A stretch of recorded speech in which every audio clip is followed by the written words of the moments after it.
నమస్కారం, మీరు చూస్తున్నది జిఎం న్యూస్. నా పేరు నందిని. ముందుగా హెడ్లైన్స్. అవార్డు గ్రహీతలను సత్కరిస్తున్న మున్సిపల్ చైర్మన్ యలవర్తి శ్రీనివాసరావు. గుడివాడ మున్సిపాలిటీకి 11 అవార్డులు రావటం మున్సిపాలిటీ పనితీరుకు నిదర్శనం అంటూ వెల్లడి. ఈ నెల 25వ తేదీన రాజ్యాంగ పరిరక్షణకై చెలో విజయవాడ కార్యక్రమాన్ని జయప్రదం చేయాలని కోరిన రాజ్యాంగ పరిరక్షణ కన్వీనర్లు. సిపిఎస్ రద్దు, పాత పెన్షన్ పునరుద్ధరణకై ఈ నెల 19వ తేదీన రాష్ట్ర తాత్కాలిక రాజధాని విజయవాడలో జరుగు సదస్సు. సిపిఎస్ ఉద్యోగుల పాలిట గుదిబండ అన్న వామపక్ష నాయకులు. 72వ స్వాతంత్ర దినోత్సవం సందర్భంగా జిల్లాలోని మున్సిపాలిటీలలో అత్యుత్తమ పనితీరును కనబరుస్తున్న గుడివాడ మున్సిపల్ ఉద్యోగులకు 10 అవార్డులు రావడం అభినందనీయమన్న మున్సిపల్ చైర్మన్ యలవర్తి శ్రీనివాసరావు. జిల్లాలోని మున్సిపాలిటీలో అత్యుత్తమ పనితీరును కనబరుస్తున్న గుడివాడ మున్సిపల్ ఉద్యోగులకు 10 అవార్డులు రావటం అభినందనీయమని మున్సిపల్ చైర్మన్ యలవర్తి శ్రీనివాసరావు అన్నారు. స్థానిక మున్సిపల్ కార్యాలయంలోని చైర్మన్ ఛాంబర్లో 15 ఆగస్టు సందర్భంగా అవార్డులు పొందిన 11 మంది ఉద్యోగులను ఆయన సత్కరించారు. ఈ సందర్భంగా యలవర్తి మాట్లాడుతూ మున్సిపాలిటీలో అన్ని విభాగాల్లో పనితీరు బేషుగ్గా ఉందన్నారు. పనితీరుకు నిదర్శనంగా 10 మంది ఉద్యోగులకు అవార్డులు రావటం అభినందనీయమన్నారు. ఈ కార్యక్రమంలో కౌన్సిలర్లు వసంతవాడ దుర్గారావు, షేక్ బాజీ బాషా, సొంటి రామకృష్ణ, కోఆప్షన్ సభ్యులు గోకరకొండ బలరాం, నాయకులు తదితరులు పాల్గొన్నారు. గుడివాడ పురపాలక సంఘానికి సంబంధించి మున్సిపల్ కమిషనర్ గారు డాక్టర్ శామ్యూల్ గారికి, అట్లాగే నిన్న స్వాతంత్ర దినోత్సవం సందర్భంగా మచిలీపట్నంలో కలెక్టర్ గారి చేతుల మీదుగా ఏఈ రమేష్కి, అట్లాగే బిల్ కలెక్టర్ తిరుమలరావుకి, వాడు ముగ్గురికి అక్కడ ఇవ్వడం జరిగింది. ఇంకా 7గురికి మరి అట్లాగే పిఓగా పనిచేస్తున్నటువంటి సత్యవతి గారికి, అట్లాగే అడప సత్యనారాయణ, సందీపు, అట్లాగే ఎలిమెంటరీ స్కూల్ హెచ్ఎంగా పనిచేస్తున్నటువంటి పవన్ కుమారు, అట్లాగే బిల్ కలెక్టర్ రమణ, జగదీషు, అట్లాగే ఇద్దరు పబ్లిక్ హెల్త్ వర్కర్స్గా మాడుగుల ఏడుకొండలు, అట్లాగే ధనాల సత్యనారాయణ, వీళ్ళ 10 మందికి గుడివాడ పురపాలక సంఘం తరఫున నిన్న ఇండిపెండెన్స్ డే సందర్భంగా ప్రశంసా పత్రాలు, అట్లాగే అవార్డులు కూడా మంజూరు చేయడం జరిగింది. నిన్న కలెక్టర్ గారి చేతుల మీదుగా మన మున్సిపల్ కమిషనర్ గారు మచిలీపట్నంలో మంత్రి గారి చేతుల మీదుగా అందుకోవడం జరిగింది. మరి గుడివాడ పురపాలక సంఘంలో 10 మందికి ఈ రోజున బెస్ట్ పెర్ఫార్మెన్సెస్ అవార్డ్స్ని ఇవ్వడం జరిగింది. ఇది గుడివాడ పురపాలక సంఘానికి, అట్లాగే మా పాలక వర్గానికి, పట్టణ ప్రజానికానికి కూడా గర్వకారణం. ప్రతిరోజు కష్టపడి పనిచేస్తూ ప్రజల యొక్క మన్ననలు పొందడమే కాకుండా ఇటు పాలక వర్గానికి కూడా సంతృప్తినిచ్చే విధంగా కార్యక్రమాలు తీసుకుని చేస్తూ ఉన్నారు. ఇన్నేళ్ల చరిత్రలో, పురపాలక సంఘ చరిత్రలో ఈ రాష్ట్రంలోనే ప్రథమ స్థానంలో ఉండటం అనేది ఇది ఫస్ట్ టైం. మరి ఆ విధమైనటువంటి కార్యక్రమాలు చేస్తూ ఉన్నాం. ప్రజలకి మంచి చేసే కార్యక్రమాలు, ప్రజలకి అవేర్నెస్ ప్రోగ్రామ్స్, అట్లాగే డెవలప్మెంటల్ యాక్టివిటీస్లో మరి దూసుకెళ్తున్నాం. చేస్తే దాని బాధ ఏంటో తెలుస్తుంది, దాని కష్టం ఏంటో తెలుస్తుంది, ప్రజలకి మేలు చేయటం ఎంత ఇబ్బందో తెలుస్తుంది.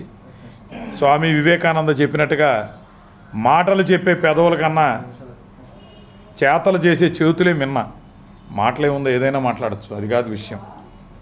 పని చేసి చూపించాలి. ఆ విధమైనటువంటి చేతల్లో పనిచేసి వీరందరూ కూడా ఈ రోజున ప్రభుత్వం తరఫు నుంచి అవార్డులు అందుకు మనస్ఫూర్తిగా అభినందిస్తూ, తప్పనిసరిగా దీన్ని ఒక ప్రోత్సాహంగా స్ఫూర్తిగా తీసుకుని ఇంకా కష్టపడి పనిచేసి గుడివాడ పట్టణ ప్రజల దగ్గర మంచి పేరు తెచ్చుకోవాలి. ప్రజలకి ఈ పురపాలక సంఘం తరఫు నుంచి ఇచ్చేటటువంటి సదుపాయాలను ఇంకా సమర్థవంతంగా నిర్వహించే విధంగా పనిచేయాలని చెప్పి మనస్ఫూర్తిగా కోరుకుంటా ఉన్నాను. గుడివాడ పట్టణ ప్రజలకు నమస్కారం అండి. ఈరోజు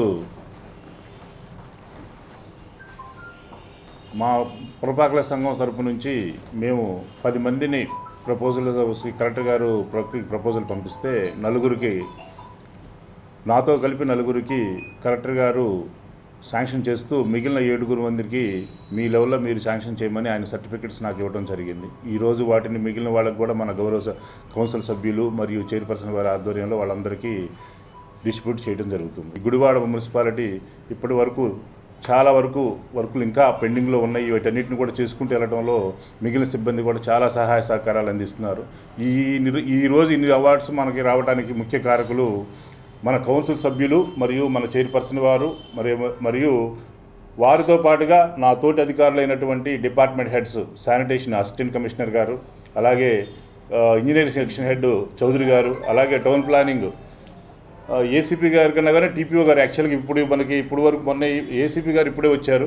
టీపీఓ గారు శివనారాయణ గారు వీళ్ళు, అలాగే మన ప్రాజెక్ట్ ఆఫీసర్ గారు, లోన్ల విషయంలో ప్రాజెక్ట్ ఆఫీసర్ గారు, వీళ్ళందరి అలాగే రెవెన్యూలో మా జోజీ, తర్వాత రాఘవయ్య గారు, అలాగే ముఖ్యంగా 2 అన్నా క్యాంటీన్స్ మనం ఏర్పాటు చేసుకోవడంలో ముఖ్య భూమిక పోషించింది జగదీష్ రెవెన్యూ సెక్షన్లో జగదీష్కి కూడా ఈరోజు అవార్డు ఇవ్వడం జరిగింది. అతన్ని కూడా వీళ్ళందరినీ ప్రత్యేకంగా అభినందించి వీళ్ళందరినీ కలుపుకొని ఇంకా మన కౌన్సిల్ అందరిని కూడా చేసుకొని వాళ్ళందరితో మంచి సత్సంబంధాలు ఏర్పాటు చేసుకొని రాబోయే రోజుల్లో ఇంకా వృద్ధిలో తీసుకెళ్ళి కష్టించి పనిచేస్తామని, ఈ అవార్డ్స్ మాకు బాధ్యతను ఇంకా పెంచాయని, ఇంకా బాగా పనిచేస్తామని చైర్పర్సన్ గారికి హామీ ఇస్తూ నమస్కారం. దేశ రాజధాని ఢిల్లీలో రాజ్యాంగ ప్రతిని తగలుపెట్టిన బీజేపీ అనుబంధ సంస్థలైన ఆర్ఎస్ఎస్, ఏబీవీపీలను వెంటనే నిషేధించాలని కోరుతూ ఈ నెల 25వ తేదీన చేపట్టిన చెలో విజయవాడను జయప్రదం చేయాలని రాజ్యాంగ పరిరక్షణ కన్వీనర్లు రమేష్, ఫ్రాన్సిస్, దిలీప్ కుమార్, విజయ్ ప్రసాద్లు కోరారు. దేశ రాజధాని ఢిల్లీలో రాజ్యాంగ ప్రతిని తగులుపెట్టిన బీజేపీ అనుబంధ సంస్థలైన ఆర్ఎస్ఎస్, ఏబీవీపీలను వెంటనే నిషేధించాలని కోరుతూ ఈ నెల 25వ తేదీన చేపట్టిన చెలో విజయవాడను జయప్రదం చేయాలని రాజ్యాంగ పరిరక్షణ కన్వీనర్లు పంతగాని రమేష్, తుమ్మల ఫ్రాన్సిస్, మాతంగి దిలీప్ కుమార్, మందా విజయ్ ప్రసాద్లు కోరారు. స్థానిక అంబేద్కర్ భవనంలో దళిత సంఘం నాయకులు పొంగిలేటి జయరాజు అధ్యక్షతన సమావేశం నిర్వహించారు. ఈ సందర్భంగా వారు మాట్లాడుతూ భారతదేశానికి తలమానికమైన ప్రపంచ దేశాలలో అతిపెద్ద ప్రజాస్వామ్య రాజ్యాంగంగా కీర్తింపబడుతున్న రాజ్యాంగాన్ని కొన్ని మతోన్మాద శక్తులు ఈ నెల 9వ తేదీన వాటి ప్రతులను తగలపెట్టడం దారుణమన్నారు. ఈ క్రమంలో 25వ తేదీన విజయవాడ తుమ్మలపల్లి కళాక్షేత్రం నుండి అంబేద్కర్ భవనం వరకు జరిగే మహా నిరసన ప్రదర్శనను విజయవంతం చేయాలని పిలుపునిచ్చారు. సంక్షోభంలోకి వెళ్ళినటువంటి రోజు ఆగస్టు 9 ఎస్సీ/ఎస్టీ చట్టంపై పెద్ద ఎత్తున ఏప్రిల్ 2న జరిగినటువంటి బంద్, ఆ తర్వాత అన్ని రాష్ట్రాల్లో జరిగినటువంటి నిరసనల నేపథ్యంలో దళిత ప్రజా సంఘాల ఉద్యమానికి బీజేపీ ప్రభుత్వం లొంగి ఎస్సీ/ఎస్టీ బిల్లుని పార్లమెంటులో ప్రవేశపెట్టడాన్ని ఓర్చుకోలేని మతోన్మాద సంఘాలు ఎస్సీ/ఎస్టీ ప్రజల పట్ల వాళ్ళ ద్వేషాన్ని, రాజ్యాంగాన్ని తగులుపెట్టి ఈ దేశానికి ఒక హెచ్చరికని మన ప్రజల పట్ల మరొకసారి వాళ్ళ యొక్క అక్కసుని వెళ్ళకెత్తడం జరిగింది. దీనిని ఆంధ్రప్రదేశ్లో ఉన్నటువంటి అన్ని అంబేద్కర్ ఆలోచనతో నడుస్తున్నటువంటి ప్రజా ఎస్సీ సంఘాలన్నీ, ఎస్సీ/ఎస్టీ ప్రజాస్వామ్య సంఘాలన్నీ 2 రోజుల క్రితం విజయవాడ అంబేద్కర్ భవన్లో సమావేశమై రాజ్యాంగ పరిరక్షణ కమిటీని ఏర్పాటు చేసి చెలో విజయవాడ ఈ నెల 25వ తారీఖున రాజ్యాంగాన్ని తగలుబెట్టినటువంటి ఏబీవీపీని, ఆర్ఎస్ఎస్ని, బజరంగ్ దళ్ని నిషేధించాలని, దానిలో హాజరైనటువంటి బాధ్యుల్ని దేశద్రోహం నేరం మోపి వారిని దేశ బహిష్కరణ చేయాలనే ఒక ప్రధాన డిమాండ్తో మతోన్మాద ఉగ్రవాద సంస్థలు కాలుస్తూ ఉంటే మీకు సిగ్గు లేదా? మీరు రాజ్యాంగం మీద ప్రమాణం చేసిన వారైతే మీరు పరిపాలించడానికి అనర్హులని గుడివాడ అంబేద్కర్ భవన్ సాక్షిగా మేము ప్రకటిస్తూ ఉన్నాం. కాబట్టి రాజ్యాంగ ప్రతులను తగలబెట్టిన ఏబీవీపీని, ఆర్ఎస్ఎస్ని, బజరంగ దళాన్ని వెంటనే నిషేధించాలని కోరుతూ జరిగిపోయే చలో 25ని గుడివాడ ప్రాంతం నుంచి పెద్ద ఎత్తున తరలి రావాల్సిందిగా కోరుతూ జయప్రదం చేయాలి. చలో 25 విజయవాడని జై భీమ్. ఈరోజు ఈ ముఖ్య సమావేశం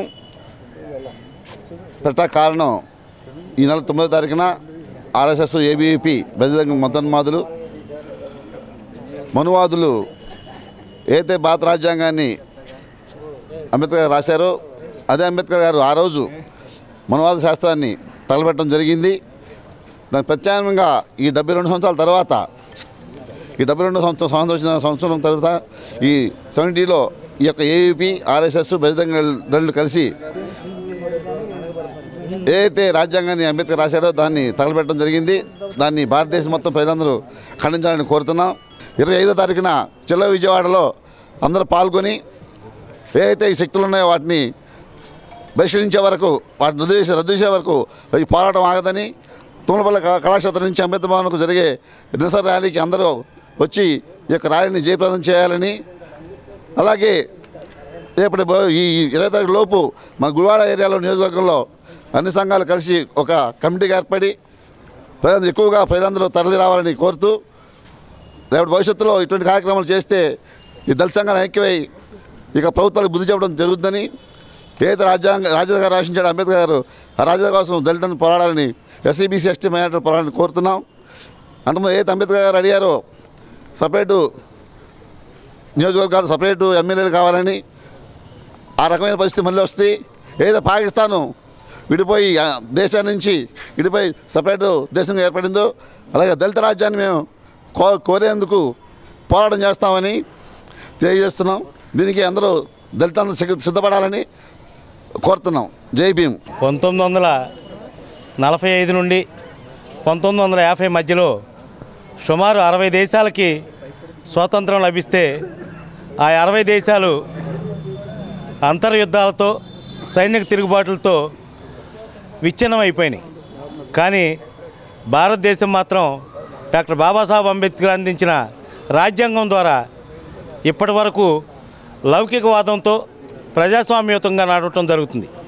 అయితే మతోన్మాద శక్తులు ఈ నెల 9వ తేదీన దేశ రాజధానిలో జంతర్ మంతర్ వద్ద దేశ రాజ్యాంగాన్ని, బాబాసాహెబ్ అంబేద్కర్ అందించిన రాజ్యాంగ ప్రతులని తగలబెట్టడాన్ని నిరసిస్తూ ఇక్కడ ప్రజాస్వామ్యవాదులు ఆంధ్రప్రదేశ్ రాజధాని సాక్షిగా రాజ్యాంగ పరిరక్షణ కమిటీగా ఏర్పడి చలో విజయవాడ రేపు 25వ తారీఖున చలో విజయవాడ వచ్చి ప్రజాస్వామ్యవాదులు అందరూ వచ్చి మతతత్వ శక్తులను ఈ దేశం నుండి పారద్రోలడానికి ABVP, RSS, VHP, Bajrang Dal లాంటి మతోన్మాద శక్తుల్ని నిషేధించాలని కేంద్ర ప్రభుత్వం వారిపై చర్యలు తీసుకునే విధంగా డిమాండ్ చేయాలని రేపు 25వ తేదీన చలో విజయవాడని ప్రతి ఒక్క ప్రజాస్వామ్యవాదులు వచ్చి జయప్రదం చేయాలని కోరుతున్నాం. డాక్టర్ బిఆర్ అంబేద్కర్ రాజ్యాంగ నిర్మాత డాక్టర్ బిఆర్ అంబేద్కర్ రాసిన రాజ్యాంగాన్ని ఆ రోజు 9వ తారీఖున ఆర్ఎస్ఎస్ వారు, విఐపి వారు రాజ్యాంగాన్ని తగలబెట్టడం చాలా హేయమైన విషయం. అలాంటి వారిని కఠినంగా శిక్షించాలి. అలాంటి వారిని దేశ బహిష్కరణ చేయాలని మా దళితుల తరపున మేము కోరుచున్నాం కూడా. దాన్ని ముగించుకుని రేపు 25వ తారీఖున చలో విజయవాడ కార్యక్రమాన్ని అందరూ జయప్రదం చేసి దళితులందరూ ఏకమై ఈ దళితుల కార్యక్రమాలు జయప్రదం చేయాలని కోరడమైనది. ఈ బీజేపీ ప్రభుత్వం వచ్చిన తదుపరి ఈ దళితులపైన ఎక్కువ దాడులు జరుగుతున్నాయి. వాటిని కఠినంగా మేము డిమాండ్ చేస్తున్నాం. వారిని కఠినంగా శిక్షించాలి. ఈరోజు రేపు 25న తలపెట్టిన చలో విజయవాడ కార్యక్రమాన్ని అందరూ జయప్రదం చేసి దళితులందరూ ఏకమై మన గుర్తును మన అందరం మనం ఏంటో నిరూపించుకొని మనం అందరం సమైక్యంగా ఉండి పోరాడాలని ఈ కార్యక్రమానికి ఏర్పరిచిన అందరికీ నా హృదయపూర్వక వందనాలు తెలియజేస్తున్నాను. రోజు దేశంలో జరుగుతున్న ఎస్సీ ఎస్టీ మీద అరాచకాల మీద ఆర్ఎస్ఎస్ వాళ్ళు మరీ దారుణంగా ఈరోజు అంబేద్కర్ రాజ్యాంగాన్ని తగలవేయడం జరిగింది. దీనికి నిరసనంగా చలో విజయవాడ అని ఈ నెల 25న భారీ ఎత్తున ఎస్సీ ఎస్టీ సోదరులందరూ వెళ్ళి నిరసనంగా అంబేద్కర్ మన తుమ్మలపల్లి దగ్గర నుండి అంబేద్కర్ భవన్ దాకా ఈ కార్యక్రమాన్ని జయవిధంగా చేయాలని కోరుకుంటూ ఈ కార్యక్రమాన్ని ముగిస్తున్నాను. సిపిఎస్ రద్దు, పాత పెన్షన్ పునరుద్ధరణకు ఈ నెల 19వ తేదీన విజయవాడలోని సిద్ధార్థ ఆడిటోరియంలో జరుగు రాష్ట్ర సదస్సును జయప్రదం చేయాలని సిపిఎం జిల్లా కార్యదర్శి వర్గ సభ్యులు ఆర్సిపి రెడ్డి, సిపిఐ నియోజకవర్గ కార్యదర్శి గూడపాటి ప్రకాష్ బాబులు కోరారు.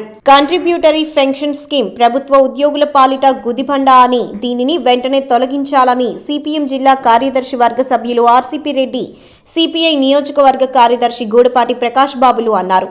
స్థానిక కామ్రేడ్ సుందరయ్య భవనంలో ఏర్పాటు చేసిన విలేకరుల సమావేశంలో వారు మాట్లాడుతూ ఓపీఎస్ విధానంలో ఉద్యోగులు దాచుకున్న సొమ్ముకు రక్షణ ఉండేదన్నారు. కేంద్ర ప్రభుత్వం నూతనంగా ప్రవేశపెట్టిన సిపిఎస్ విధానం వలన ఉద్యోగుల సొమ్ముకు భద్రత లేదన్నారు. ఉద్యోగులకు విరమణ అనంతరం దాచిన సొమ్ము చేతికి వచ్చే అవకాశం లేదన్నారు. పాత విధానాన్ని పునరుద్ధరించాలని, కొత్త విధానాన్ని ఉపసంహరించుకోవాలని కోరారు. సిపిఎస్ రద్దు, పాత పెన్షన్ పునరుద్ధరణకై ఈ నెల 19వ తేదీన రాష్ట్ర తాత్కాలిక రాజధాని విజయవాడలోని సిద్ధార్థ ఆడిటోరియంలో జరుగు రాష్ట్ర సదస్సును జయప్రదం చేయాలని ఆర్సిపి గూడపాటిలు కోరారు. సిపిఎస్ రద్దు చేయాలని వామపక్ష పార్టీల ఆధ్వర్యంలో ఈ నెల 19వ తారీఖు ఆదివారం ఉదయం 10 గంటలకు విజయవాడ సిద్ధార్థ ఆడిటోరియంలో సదస్సు జరుగుతుంది. సిపిఎస్ అంటే కాంట్రిబ్యూషన్ పెన్షన్ స్కీము. గతంలో ఉద్యోగులకి రిటైర్ అయినప్పుడు పిఎఫ్, పెన్షను, గ్రాట్యుటీ ఇలా 3 బెనిఫిట్స్ ఉండే. చాలా కాలం దేశంలో పెన్షన్ స్కీమ్ అమలు చేయాలని పెన్షన్ లేని ఉద్యోగులు పోరాడిన పరిస్థితి కూడా ఉంది. కానీ 2004లో కేంద్ర ప్రభుత్వం ఈ కాంట్రిబ్యూటరీ పెన్షన్ స్కీమ్ని తీసుకురావడం జరిగింది. దీంట్లో గతంలో పెన్షన్ ఉద్యోగం చేసి రిటైర్ అయిన తర్వాత పెన్షన్ ప్రభుత్వం ఇచ్చేది అతని జీతాన్ని బట్టి. కానీ 2004లో ప్రభుత్వం ఉద్యోగి కూడా ఈ పెన్షన్ స్కీమ్లో 10% తన వాటా కింద చెల్లించాలని, మిగిలింది ప్రభుత్వం 10% వేసి చివరిలో రిటైర్ అయిపోయిన తర్వాత ఈ డబ్బులు ఆ ఉద్యోగికి పెన్షన్ రూపంలో ఇవ్వాలనేది స్కీమ్ ఉద్దేశం. కానీ వాస్తవంగా ఈ డబ్బుల్ని షేర్ మార్కెట్కి పంపించి లాభాలు తెచ్చి ఈ ఉద్యోగులకి నెల పెన్షన్ ఇవ్వాలనేది ప్రభుత్వం తర్వాత ఈ కాంట్రిబ్యూటరీ పెన్షన్ స్కీమ్లో తీసుకురావడం జరిగింది. 2004లో వామపక్ష పార్టీలు అధికారంలో ఉన్న రాష్ట్రాలని దీన్ని ఇంప్లిమెంట్ చేయకుండా పోరాడారు. దగ్గర ఇది ఇంప్లిమెంట్ కాకుండా 10 ఏళ్ల పాటు దీన్ని ఆపడం జరిగింది. తర్వాత వచ్చిన ప్రభుత్వాలు దీన్ని అమలు చేయడం జరిగింది. 2004లో అయితే మన రాష్ట్రంలో రాజశేఖర రెడ్డి, తెలుగుదేశం ప్రభుత్వం 2 పార్టీలు కలిపి ఈ కాంట్రిబ్యూటరీ పెన్షన్ స్కీమ్ని మన రాష్ట్రంలో ప్రవేశపెట్టడం జరిగింది. దీని రీత్యా ఈరోజు దేశవ్యాప్తంగా ఉద్యోగులు ఆందోళన చెందుతూ ఉన్నారు. మేము 30 సంవత్సరాలు సర్వీస్ చేసి తర్వాత రిటైర్ అయిపోతే మా పెన్షన్ గ్యారెంటీ లేని పరిస్థితి, మాకు ఉద్యోగ భద్రత, జీవిత భద్రత లేని పరిస్థితి ఉంటుంది. కాబట్టి ఈ పెన్షన్ స్కీమును వెంటనే రద్దు చేయాలని వాళ్ళు ఆందోళన చేస్తూ ఉన్నారు. ఇప్పుడు కేంద్రం, రాష్ట్ర ప్రభుత్వాలు నాటకాలు ఆడుతూ ఉన్నాయి. రాష్ట్ర ప్రభుత్వం ఏమో కేంద్ర ప్రభుత్వం అని చెబుతుంది, కేంద్ర ప్రభుత్వం ఏమో రాష్ట్రాలే ఇష్టాయిష్టాలని చెబుతూ ఉన్నారు. కాబట్టి ఈ సిపిఎస్ వెంటనే రద్దు చేయాలని, కొత్తగా ఉద్యోగాల్లోకి వచ్చిన వాళ్ళు ఈ పెన్షన్ లేదు కాబట్టి ఈ పెన్షన్ మీద వాళ్ళు చాలామంది ఆందోళన చెందుతూ ఉన్నారు. ఇలా వాస్తవంగా ఉపాధ్యాయులు, అట్లాగే విఆర్ఏలు, అట్లాగే పోలీస్ డిపార్ట్మెంట్లో సుమారు మన రాష్ట్రంలో అయితే 24,000 మంది పోలీస్ డిపార్ట్మెంట్లో ఉద్యోగాలు చేసేవాళ్ళు. వీళ్ళందరికీ ఈరోజు ఈ న్యూ పెన్షన్ స్కీమ్ రావటం రీత్యా వాళ్ళకి జీవిత భద్రత లేని పరిస్థితి ఏర్పడింది. కాబట్టి తక్షణమే దీన్ని రద్దు చేయాలని వామపక్ష పార్టీ ఆధ్వర్యంలో జరిగే సదస్సుకి ఈ పెన్షన్ హోల్డర్స్ అందరూ, కొత్తగా ఉద్యోగాలు వచ్చిన పెన్షన్ హోల్డర్ అందరూ ఈ సదస్సుకు వచ్చి ఈ సదస్సుని జయప్రదం చేయాలని మేము వామపక్ష పార్టీల తరఫున విజ్ఞప్తి చేస్తాం. సిపిఎస్ రద్దు, పాత పెన్షన్ పునరుద్ధరణకై వామపక్షాల ఆధ్వర్యంలో రేపు ఆగస్టు 19వ తారీఖున విజయవాడలో సిద్ధార్థ ఆడిటోరియంలో రాష్ట్ర సదస్సు జరుగుతుంది. దీనికి ఉద్యోగులు, కార్మికులు అందరూ రావాలని కోరుచున్నాం. 2004లో కాంగ్రెస్, బీజేపీ ఈ సిపిఎస్ పాత పెన్షన్ రద్దు చేయడానికి పూనుకుంటే అప్పటి నుంచి కూడా ఒక వామపక్షాలు తప్పించి మిగతా అన్ని రాజకీయ పార్టీలు కూడా రద్దు చేయాలని వాళ్ళకి ఆమోదం తెలిపారు. దాన్ని వ్యతిరేకించింది ఒక వామపక్ష పార్టీలే. ఇప్పుడు దానివల్ల ఉద్యోగం 35 సంవత్సరాలు సర్వీస్ చేసి వాళ్ళకి తర్వాత ఏం తిని బతకాలి ఏంటనే ఆలోచనతో రిటైర్ అయిన వాళ్ళు ప్రజెంట్ ఇప్పుడు ఉద్యోగం చేసేవాళ్ళు కూడా చాలా బాధలు పడుతున్నారు. సిపిఎస్ రద్దు కొరకే రేపు 19వ తారీఖున జరగబోయే రాష్ట్ర సదస్సుకి ఉద్యోగులు, ఉపాధ్యాయులు, కార్మికులు అందరూ పాల్గొనాలని వామపక్ష పార్టీల తరఫున కోరడం అయినది. స్థానిక మెయిన్ రోడ్ నందు వేంచేసి ఉన్న శ్రీ విఘ్నేశ్వర స్వామి వారి దేవస్థానం నందు వినాయక చవితి సందర్భంగా ఉత్సవ రాటాను ఆలయ ఈవో కిషోర్ ప్రతిష్ఠించారు. స్థానిక మెయిన్ రోడ్ నందు వేయించేసి ఉన్న శ్రీ విఘ్నేశ్వర స్వామివారి దేవస్థానం నందు వినాయక చవితి సందర్భంగా ఉత్సవ రాటాను ఆలయ ఈవో కిషోర్ ప్రతిష్ఠించారు. ఈ సందర్భంగా ఆయన మాట్లాడుతూ ప్రతి ఏటా మాదిరిగానే శ్రీ లక్ష్మీ గణపతి నవరాత్రి మహోత్సవములు ది 13/9/2018 నుండి ది 21/9/2018 వరకు అత్యంత వైభవంగా జరుగుతాయని తెలిపారు. అలానే 30/9/2018 తేదీ ఆదివారం నాడు గణపతి నవరాత్రులు ముగింపు సందర్భంగా స్వామివారి అన్న సమారాధన నిర్వహించడం జరుగుతుందని తెలిపారు. కావున భక్తులందరూ నవరాత్రుల సందర్భంగా స్వామివారిని దర్శించుకుని తీర్థప్రసాదాలను స్వీకరించి స్వామివారి కృపకు పాత్రలు కావాల్సిందిగా కోరుతున్నారు. ఈ కార్యక్రమంలో ఆలయ ధర్మకర్తల మండలి సభ్యులు తదితరులు పాల్గొన్నారు.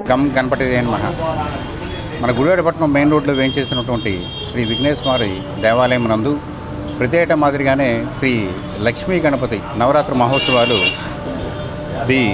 గురువారం 13/9/2018 తారీఖు నుంచి శుక్రవారం 21/9/2018 వరకు అత్యంత వైభవంగా జరుగుతాయి. ఇందులో భాగంగా గురువారం 20/9/2018 తేదీ నాడు ప్రతి ఏటా మాదిరిగానే ఈ ఆలయం నందు లక్ష్మీ గణపతి హోమం అనేది ఏర్పాటు చేయడం జరిగింది.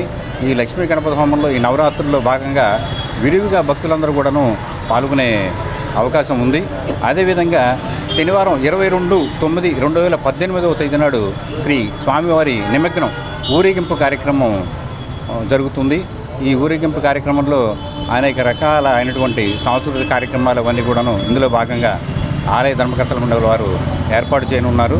అదేవిధంగా 30/9/2018 తేదీ ఆదివారం నాడు ఈ గణపతి నవరాత్రులు ముగింపు సందర్భంగా అన్న సమారాధన అన్నప్రసాదం శ్రీ స్వామివారి అన్నప్రసాదం ఏర్పాటు చేయడం జరిగింది.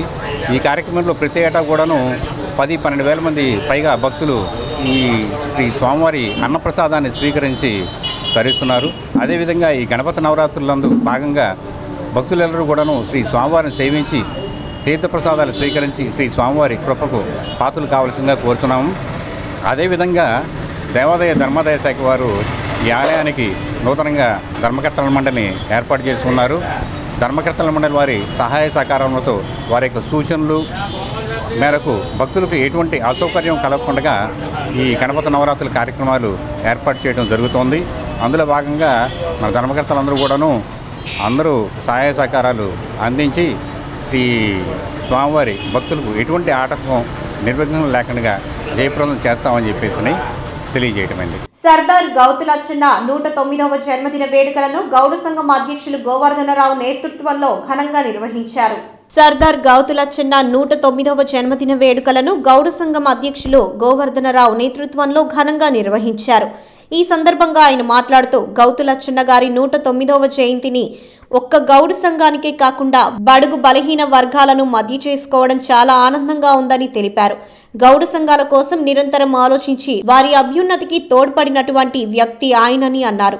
గౌడ సంఘం ఉన్నంతకాలం తమ మనసులో చెరగని ముద్రలా నిలిచిపోనున్న వ్యక్తి అని అన్నారు. అనంతరం ఆయన విగ్రహానికి పూలమాలలు వేసి నివాళులర్పించి ఆయన జన్మదిన కేక్ను కట్ చేశారు. ఈ కార్యక్రమంలో పలువురు గౌడ సంఘం నాయకులు తదితరులు పాల్గొన్నారు. 109వ జయంతిని ఈరోజు మన సంఘీయులు అలాగే బలహీన వర్గాల మిత్రులు ఎస్సీ ఎస్టీ సోదరుల మధ్యన ఈరోజు ఆనందంగా ఆయన జన్మదినోత్సవం జరుపుకోవడానికి ఈ కార్యక్రమాన్ని ఏర్పాటు చేశాం.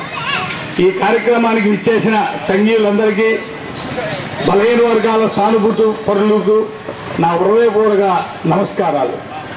ఈరోజు ఆయన్ని మనం సత్కరించుకుని ఆయన గురించి మేలైన మాటలు 4 ఈ తరానికి పనికొచ్చే జ్ఞాపకాలని గుర్తు చేసుకుని ఈ కార్యక్రమాన్ని ఘనంగా జరుపుకోవాలని నా కోరిక. ఈరోజు గౌత లచ్చన్న గారి 109వ జయంతి. ఈ వేడుక ఇక్కడ ఒక విగ్రహం స్థాపించి ఆ విగ్రహాన్ని కూడా స్టేట్ లెవెల్లోనే అద్భుతంగా చేసి ఇక్కడ జన్మదినం నిర్వహించుకోవడం అనేది గౌడ సంఘీయులందరికీ కూడా చాలా గర్వకారణం. దానికి కృషి చేసిన వాళ్ళందరికీ కూడా అభినందనలు తెలియజేసుకుంటున్నాను. నాకు మా నాన్నగారు చెప్పేవాళ్ళు, ప్రగడ కోటయ్య గారు అసెంబ్లీలో లేస్తే అరే పంచి లేస్తుంది లేకపోతే చీర లేస్తుంది అంటే నేత వాళ్ళు నేస్తున్నారని, అలాగే ఈయన లేస్తే గీతగత్తి లేస్తుంది అనేవాళ్ళంట అసెంబ్లీలో మిగతా సభ్యులు. అలా ప్రతి సందర్భంలోనూ ఈ గౌడ కులస్తుల గురించి ఎక్కువగా ప్రస్తావించి వాళ్ళకి ఎన్ని సదుపాయాలు ఎన్ని జీవోలు ఇప్పించినటువంటి ఆయనకి ఎప్పుడూ మా సంఘీయులు ప్రాతకాలంలోనే స్మరించుకోవాల్సినటువంటి వ్యక్తి. అటువంటి వ్యక్తిని మేము ఇక్కడ ప్రతిష్ఠించుకున్న విగ్రహాన్ని చేసుకుని ఇక్కడ అందరికీ కూడా మేము మా ఘనతను చాటుకున్నట్టుగా మేము భావిస్తూ ఇక్కడికి వచ్చిన వాళ్ళందరికీ కృతజ్ఞతలు తెలియజేసుకుంటూ సోదరుడు మా తమ్ముడు గోవర్ధన్ రావుకి ఈ కృషి అంతా కూడా ఆయనతో సహకరించినటువంటి మా నరేష్ గారు, తర్వాత మా మిత్రుడు నాగేశ్వరరావు వారికి వెంకటేశ్వరరావు గారికి అందరికీ కృతజ్ఞతలు తెలియజేసుకుంటూ థ్యాంక్ యూ. సర్దార్ గౌతు లచ్చనారి విగ్రహాన్ని ఈ సెంటర్లో స్థాపించాలని మేము ఇప్పుడు ఒక 5 సంవత్సరాల క్రితం అనుకున్నాం. మా సంఘం స్థాపించి 4 సంవత్సరాలు అయింది.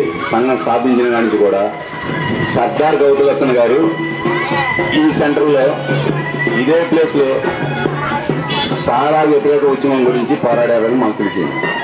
ఆయన జీవిత చరిత్రలో మేము చదువు తెలుసుకున్నాం అన్నమాట. అప్పటి నుంచి కూడా మేము సరే ఇదే ప్లేస్లో సర్దార్ గౌతు లచ్చన గారు చేశారు కాబట్టి ఆయన జ్ఞాపకంగా ఆయన నడయాడిన స్థలంగా ఆయన తీర్పులతో మాకు మిగిలి ఉండిపోవాలన్న ఉద్దేశంతో మా సంఘీయులందరినీ కలుపుకొని ఇక్కడ సర్దార్ గౌతు లచ్చన గారి విగ్రహం స్థాపించడం జరిగింది. ఈ కార్యక్రమానికి మాకు అందరూ కూడా సహకరించారు. గౌతు లచ్చన గారి 109వ జయంతి సందర్భంగా ఇక్కడికి చేసినటువంటి గౌడ సంఘీయులందరికీ నా హృదయపూర్వక నమస్కారాలు తెలియజేసుకుంటా ఉన్నాను. ముందర మన సంకల్పం గొప్పగా ఉండాలి. ఆ సంకల్ప బలంతో మనం సర్దార్ గౌతు లచ్చన గారి విగ్రహం ఇక్కడ ఏర్పాటు చేయడం జరిగింది. మరి మన గౌడ సంఘం ఏర్పడి 4 సంవత్సరాలైంది. ఈ 4 సంవత్సరాల్లో మా అధ్యక్షులు యార్లగడ్డ గోవర్ధన్ రావు గారు మా మామయ్య గారి అధ్యక్షతన ఎన్నో కార్యక్రమాలు వన సమారాధన కానివ్వండి, మరి మధ్య చలివేంద్రం కానివ్వండి, ఇక్కడ లచ్చన గారి విగ్రహం ఇవన్నీ కూడా దిగ్విజయంగా పూర్తి చేయడం జరిగింది. అలాగే ఇదే సంకల్పంతో గౌడ కళ్యాణ మండపం కూడా జరిపించాలని మనస్ఫూర్తిగా కోరుకుంటూ సంఘీయులందరూ కూడా మనమందరం ఒక తాటిపై నడిచి వేరే కులస్తులకు కూడా మన ఆదర్శంగా నిలవాలని చెప్పి తెలియజేసుకుంటూ సెలవు తీసుకుంటున్నాను. ఒకటి బాబాయ్ గారు చెప్పారండి, గౌడ సంఘీకులు అందరూ మన అందరికీ ఆదరవట్లేదండి. మనం ఉన్న వాళ్ళందరూ కూడా అందరినీ రమ్మని చెప్తున్నాము, కానీ మన సంఘీకులందరూ అందరూ కలుపుకోవట్లేదు. కలిసి ఉంటే చాలా బాగుంటుంది. చిన్న మూల పల్లెటూరు చిన్న వెలిగిపాడు తెలుసు కదండి మీకు. అక్కడ మనకి సంఘీకులకి 4-5 ఇల్లు కాలిపోయినాయి. ఇల్లు కాలిపోతే వాళ్ళకి మన పార్టీ తరఫున వాళ్ళు కానీ ఎవరైనా కానీ సాయం చాలా తక్కువ. మన సంఘీకులందరూ కలిసి ఉండబట్టి ఇవాళ కనీసం మినిమం వాళ్ళు ఇల్లు వేసుకోవడానికి ఆదరించగలిగామండి. ముఖ్యంగా ఈరోజు ఈ కార్యక్రమం చేయడం చాలా ఆనందదాయకం. ఆయన్ని స్మరించుకోవడం ఈరోజు మన ముఖ్య ఉద్దేశం. అనేక మంది ముఖ్యమంత్రులు అలాగే గవర్నర్లు కూడా సర్దార్ గౌతు లచ్చన్న శిష్యలోకంలో ఉన్నవారు. ఆయన గురించి మాట్లాడితే నా వయసురీత్యా కూడా తక్కువ అనిపిస్తుంది. ఈ అవకాశం కల్పించిన మా ప్రెసిడెంట్ యాలగడ్డ గారికి ప్రత్యేక ధన్యవాదాలు. ఇచ్చేసిన గౌడ సోదరులకు సోదరిమణులకు మరియు బడుగు బలహీన వర్గాల వారందరికీ నమస్కారం. ఈ విగ్రహాన్ని ఇక్కడ పెడతాకి మాకు మా సంఘానికి మా కమిటీ వారికి సహకరించిన ప్రతి ఒక్కరికి పేరు పేరున ధన్యవాదాలు తెలుపుకుంటున్నాను. Thank you. ఆంధ్రప్రదేశ్ తెలంగాణ ఉమ్మడి హైకోర్టు నుండి వచ్చిన సర్కులర్కు నిరసనగా తమ విధులను బహిష్కరించి తమ నిరసన వ్యక్తం చేస్తున్న పలువురు న్యాయవాదులు స్థానిక కోర్టు ఆవరణలో ఆంధ్ర తెలంగాణ ఉమ్మడి హైకోర్టు ఇచ్చిన సర్కులర్ ఆర్ఓసీ నంబర్ 4745ను వ్యతిరేకిస్తూ న్యాయవాదులు అందరూ రాష్ట్ర వ్యాప్తంగా విధులు బహిష్కరించడం జరిగిందని పలువురు న్యాయవాదులు తెలిపారు. ఈ సందర్భంగా వారు మాట్లాడుతూ అనేక ఇబ్బందులు ఉన్నాయని తక్షణం ఈ సర్కులర్ను ఉపసంహరించుకోవాలని కోరారు.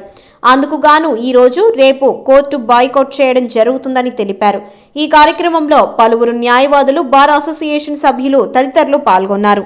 మరి ఈరోజు ఆంధ్రప్రదేశ్ తెలంగాణ ఉమ్మడి హైకోర్టు నుంచి వచ్చిన సర్క్యులరు మరి ఏదైతే కోర్టులో అంటే మామూలుగా జనరల్గా అయితే కనుక ప్రామాణిక భాషలో కోర్టులో ఎన్ని కేసులు అయితే నెలలో ఎన్ని కేసులు అయితే డిస్పోజల్ అవుతాయో అన్ని కేసులే నెంబర్ అవ్వాలి, అంతకు మించి అవడానికి లేదని చెప్పి ఒక సర్క్యులర్ ఇష్యూ చేయడం జరిగింది. ఆ సర్క్యులర్ మీద రాష్ట్ర వ్యాప్తంగా న్యాయవాదులందరం కూడా మేము ముక్తఖండంతో దాన్ని తీవ్రంగా ఖండిస్తూ ప్రొటెస్ట్ చేస్తున్నాము. ఇది యాక్చువల్గా దీనివల్ల న్యాయవాదులకు కాదు కానీ పబ్లిక్కి చాలా ఇది గొడ్డలి పెట్టు. చాలామంది కక్షిదారులు లిటిగెంట్ పబ్లిక్ వాళ్ళ యొక్క అవసరార్థం మరి ఎన్నో వ్యయ ప్రయాసాలు కూర్చి కోర్టుకు వస్తూ ఉంటారు. వాళ్ళకి జస్టిస్ డిలే అవడం జరుగుతుంది. ఏదైనా ఉంటే హైకోర్టు వారు కానీ ప్రభుత్వం వారు కానీ ఎస్టాబ్లిష్మెంట్స్ పెంచుకుని, కోర్టులు పెంచుకుని, అలాగే స్టాఫ్ను పెంచుకుని ఏదైనా ఇంకా వేరే మార్గాలు అన్వేషించి ఆల్టర్నేటివ్ వే తీసుకోవాలి. కానీ ఈ విధంగా కేసులు వేసినా సరే నెంబర్లు వేయొద్దు, ఎన్నైతే డిస్పోజల్ చేస్తారో అన్నే చేస్తారనేది మాత్రం చాలా దీన్ని తీవ్రంగా ఖండిస్తున్నాం. ఆ విధంగా మేము తీవ్రంగా ఖండిస్తూ మా బార్ అసోసియేషను జిల్లా వ్యాప్తంగా రాష్ట్ర వ్యాప్తంగా కూడా మరి ప్రొటెస్ట్ చేయడం జరుగుతుంది. దానికి ఆ జీవోకి నిరసనగా, ఆ సర్క్యులర్కి నిరసనగా మేము ఈరోజు రేపు బాయ్కాట్ చేస్తూ కోర్టుల్ని బహిష్కరిస్తున్నాము. ఆ విధంగా మేము యునానిమస్గా రెజల్యూషన్ పాస్ చేయడం జరిగింది. ఈ నెల 3వ తారీఖున ఉమ్మడి హైకోర్టు ఏదైతే సర్క్యులర్ పాస్ చేసిందో ROC నెంబర్ 4745 ఈ సర్క్యులర్ను వ్యతిరేకిస్తూ ఈరోజు న్యాయవాదులందరూ కూడా రాష్ట్ర వ్యాప్తంగా విధులు బహిష్కరించడం జరుగుతుంది. ఈ సర్క్యులర్ వల్ల వచ్చే ఇబ్బంది ఏంటంటే పబ్లిక్కి, మీరు బాబు కోర్టుకు రావద్దు, మీరు కోర్టుకు వస్తే బాగా డిలే అయ్యిద్ది, మేము చేయలేము, కోర్టులో వస్తే న్యాయం చేయలేము, మీకు బయటికి వెళ్ళి న్యాయం చేసుకోండి, లేకపోతే యాంటీ సోషల్ ఎలిమెంట్ దగ్గరికి వెళ్ళి మీరు న్యాయం చేసుకోండి అన్నట్టుగా ఈ సర్క్యులర్ ఉంది. కోర్టుకి ఎవరు వస్తారండి? ఇబ్బంది పడే వ్యక్తులు వచ్చినప్పుడు నేను టయానికి నేను న్యాయం చేయలేను, కోర్టుకు ఆ పరిస్థితి లేదు, మీరు వెళ్ళి బయటికి వెళ్ళి చేసుకుంటారు సెటిల్మెంట్ అన్నట్టుగా ఉంది. ఇప్పటికే న్యాయవాదులకి ఈ లోక్ అదాలతల వల్ల కానీ, అలాగే ఇప్పుడు ఆర్బిట్రేషన్ వల్ల కానీ కోర్టులో కేసులు జరిగే పరిస్థితి లేదు. ఆర్బిట్రేషన్ అంటే ఒక వ్యక్తిని పెట్టుకుంటున్నారు, వాడు ఇచ్చిన జడ్జిమెంటే ఆ డిగ్రీ జడ్జిమెంటు. ఇప్పటికీ ఆ పరిస్థితి ఆల్రెడీ ఉంది. ప్రజెంట్ ఇప్పుడు ఈ సర్క్యులర్ వల్ల, ఎస్పెషల్లీ సర్క్యులర్ వల్ల అర్జెంటుగా ఒక కేసు వచ్చి కోర్టులో న్యాయం జరగాలి, ఒక కేసు ఒక వ్యక్తి వచ్చి చేసుకుంటే కనుక ఇమీడియట్గా ఆ రోజు నెంబర్ అయ్యే అవకాశం లేదు. అలాగే క్రిమినల్ కేసుకి వచ్చేసరికి ఏ కోర్టు, ఏ పోలీస్ స్టేషన్ సంబంధించి ఆ రోజు కేసులు సెటిల్ అయితే ఆ సెటిల్మెంట్ ఆ రోజు కనుక కేసు సెటిల్ అయితే కానీ ఛార్జ్షీట్ నెంబర్ వేయరు. ఏ పోలీస్ స్టేషన్ అంతే, ఆ పోలీస్ స్టేషన్ సంబంధించి కనుక ఒక కేసు డిస్పోజ్ అయితే తర్వాత ఛార్జ్షీట్కి సీసీ నెంబర్ వేస్తారు, లేకపోతే సీసీ నెంబర్ వేయరు. ఇలాంటి పరిస్థితుల్లో ఇంకా డిలే అవుతుంది కనుక కేసులు పాజిటివ్ తొందరగా అయ్యే పరిస్థితి లేదు. దీనివల్ల అల్టిమేట్ నష్టపోయేది కక్షిదారులే. దీనివల్ల న్యాయవాదులకు కానీ న్యాయమూర్తులకు కానీ వచ్చే ఇబ్బంది ఏం లేదు. కేవలం ఎవరైతే రిలీఫ్ కోసం కోర్టుకు వస్తారో, న్యాయం కోసం కోర్టుకు వస్తారో వాళ్ళు పూర్తిగా నష్టపోతారు. ఈరోజు నాకు న్యాయం కావాలి, ఈరోజు అర్జెంట్ న్యాయం కావాలి, ఆ రోజు కోర్టుకు నెంబర్ అయిపోయి కేసు వెళ్ళిపోతే కనుక జడ్జి గారు ఇంకా ఆ వ్యక్తి వచ్చిన వ్యక్తి ఎలా న్యాయం జరుగుద్ది? జరగదు. కానీ ఇలాంటి ఇబ్బంది ఉంది కాబట్టి మేము ముక్తకంఠంతో ఈరోజు అంత కోర్టు బాయ్కాట్ చేసి నిరసన తెలియజేస్తున్నాం. రాష్ట్ర వ్యాప్తంగా మా కోర్టు యొక్క విధుల్ని బహిష్కరించడం జరుగుతుంది. దానికి కారణం ఇప్పుడు సుప్రీంకోర్టు కానీ సెంట్రల్ గవర్నమెంట్ కానీ కేసులు పెండింగ్ ఉండిపోయి కేసులు తొందరగా డిస్పోజల్ చేయాలి, దానికి న్యాయవాదులు సహకరించాలని చెప్పని ప్రతి మీటింగ్లోనూ పబ్లిక్ మీటింగ్లో చెప్పడం, అదేదో న్యాయవాదుల వల్లే ఈ పెండింగ్ కేసులు పెండింగ్ పడిపోతాయనే ఉద్దేశంతో చెప్పి ప్రచారం జరిగింది.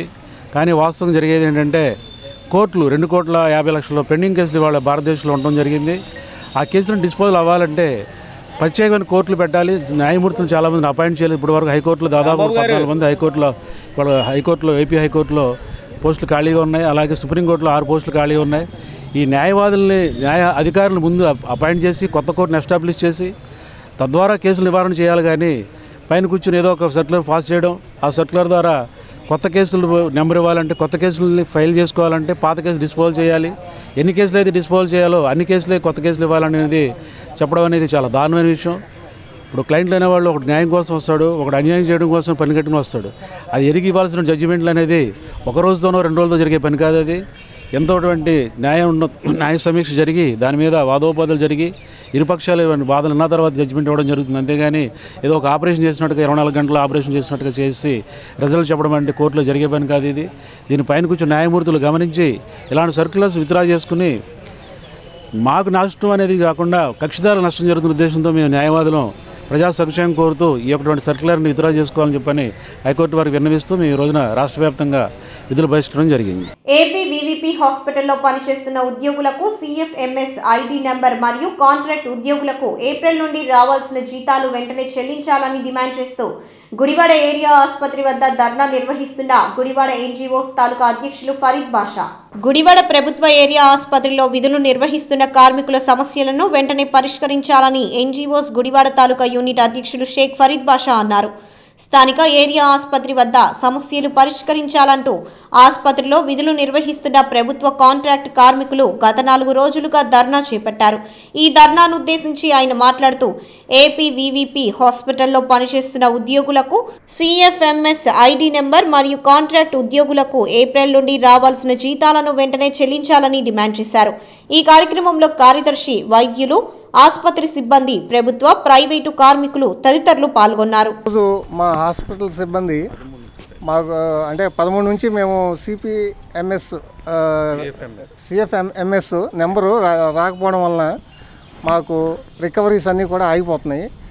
దానివల్ల మా వాళ్ళందరూ కూడా కొంచెం కలత చెంది దీన్ని ఇట్లా కంటిన్యూ చేస్తూ ఉన్నారు. 13వ తారీఖు నుంచి నిన్న ఒక్కరోజు మటుకు విరామం ప్రకటించారు. ఇవాళ కూడా దానిలో భాగంగానే స్ట్రైక్ చేస్తున్నారు అన్నమాట. ఈరోజు ఏరియా హాస్పిటల్లో మేము అందరం కలిసి నిరసన తెలుపుతున్నామండి. 13వ తారీఖు నుంచి 18వ తారీఖు వరకు ఈ కార్యక్రమం కొనసాగిస్తాము. దీనికి కారణం ఏంటంటే కాంప్రహెన్సివ్ ఫైనాన్షియల్ మేనేజ్మెంట్ సిస్టమ్ కింద మాకు ఐడీస్ ఇవ్వకపోవడము, మా దగ్గర కట్ చేసిన మనీ అంతా కూడా సిపిఎస్లోను ఏపీజేఎల్లో కటింగ్ మా అకౌంట్స్లోకి రాకుండా అలా క్రెడిట్ అవ్వకుండా మాకు హోల్డప్లో పెట్టేస్తున్నారు. ఇదంతా ఫ్యూచర్లో మాకు ఫైనాన్షియల్గా చాలా ఇబ్బంది అవుతుంది. అండ్ అందుకని మాకు త్వరగా ఈ సిఎఫ్ఎంఎస్ నెంబర్, ఐడి నెంబర్ ఇచ్చి మా డబ్బులన్నీ కూడా దానిలో క్రెడిట్ అయ్యేట్టు రెగ్యులర్గా వచ్చేట్టు చేయమని నిరసన తెలుపుతున్నాము. త్వరగా దీనికి రెస్పాండ్ అవుతారని కోరుకుంటున్నాం. 13వ తారీఖు నుంచి 18వ తారీఖు దాకా ప్రతిరోజు 1 గంట వైద్య విధాన పరిషత్ ఎంప్లాయర్స్ నిరసన తెలియజేస్తున్నాం. దీనికి కారణం సిఎఫ్ఎంఎస్ ఐడి అన్ని డిపార్ట్మెంట్లు, అన్ని ప్రభుత్వ ఉద్యోగస్తులందరికీ అలాట్ అయింది. మాకు అలాట్ కాకపోవడం వలన వైద్య విధాన పరిషత్ ఎంప్లాయర్స్ ఏప్రిల్ నుంచి మా జీపీఎఫ్ కానీ, ఏపీజీఎల్ఐ కానీ, ప్రభుత్వం కటింగ్స్ ఏవి ఉన్నా కానీ మేము దాచుకునే అమౌంట్ ఏది కూడా మా అకౌంట్స్లో పడట్లేదు. అట్లనే కాంట్రాక్ట్ ఉద్యోగస్తులకి గత ఏప్రిల్ నెల నుంచి రావాల్సిన జీతాలు రావట్లేదు. ఎన్నోసార్లు కమిషనర్ని మా రాష్ట్ర నాయకులు, వైద్య విధాన పరిషత్ రాష్ట్ర నాయకులు కృష్ణ గారు కలిసి ఎన్నోసార్లు కమిషనర్కి మెమరాండం ఇవ్వడం జరిగింది. సార్ అన్ని డిపార్ట్మెంట్లకు సిఎఫ్ఎంఎస్ ఐడి నెంబర్ వచ్చేసింది, మా ఒక్క డిపార్ట్మెంట్కే రాలేదు. మీరు దీని మీద ఇనిషియేటివ్ తీసుకొని ప్రిన్సిపల్ సెక్రటరీతో మాట్లాడి మాకు ఐడి నెంబర్లు అలాట్ చేయించాల్సిందిగా కోరటం జరిగింది. దాని మీద ఎలాంటి స్పందన లేదు కమిషనర్. దానికి గత్యంతరం లేని ఎమర్జెన్సీ సర్వీసులు కూడా మేము బాయ్కాట్ చేసి పబ్లిక్ కూడా ఎలాంటి అంతరాయం జరగకుండా 1 గంట నిరసన తెలియజేస్తున్నాం. దీనికి కూడా స్పందించి కమిషనర్ సిఎఫ్ఎంఎస్ ఐడి నెంబర్లు అతి త్వరలో కేటాయించకపోతే 18 తర్వాత కమిషనరేట్ ముందు ధర్నా చేస్తాం. దానికి కార్యాచరణ కూడా మా రాష్ట్ర నాయకులైనటువంటి ఉల్లికృష్ణ గారు దాని కార్యాచరణ అనౌన్స్ చేస్తారు. దాన్ని బట్టి కమిషనరేట్ కార్యాలయాన్ని ముట్టడిస్తాం. వార్తలు ముగించే ముందు మరోసారి ముఖ్యాంశాలు. అవార్డు గ్రహీతలను సత్కరిస్తున్న మున్సిపల్ చైర్మన్ యలవర్తి శ్రీనివాసరావు. గుడివాడ మున్సిపాలిటీకి 11 అవార్డులు రావటం మున్సిపాలిటీ పనితీరుకు నిదర్శనం అంటూ వెల్లడి. ఈ నెల 25వ తేదీన రాజ్యాంగ పరిరక్షణకై చెలో విజయవాడ కార్యక్రమాన్ని జయప్రదం చేయాలని కోరిన రాజ్యాంగ పరిరక్షణ కన్వీనర్లు. సిపిఎస్ రద్దు, పాత పెన్షన్ పునరుద్ధరణకై ఈ నెల 19వ తేదీన రాష్ట్ర తాత్కాలిక రాజధాని విజయవాడలో జరుగు సదస్సు. సిపిఎస్ ఉద్యోగుల పాలిట గుదిబండ అన్న వామపక్ష నాయకులు. ఈ వార్తలు ఇంతటితో సమాప్తం. నమస్కారం.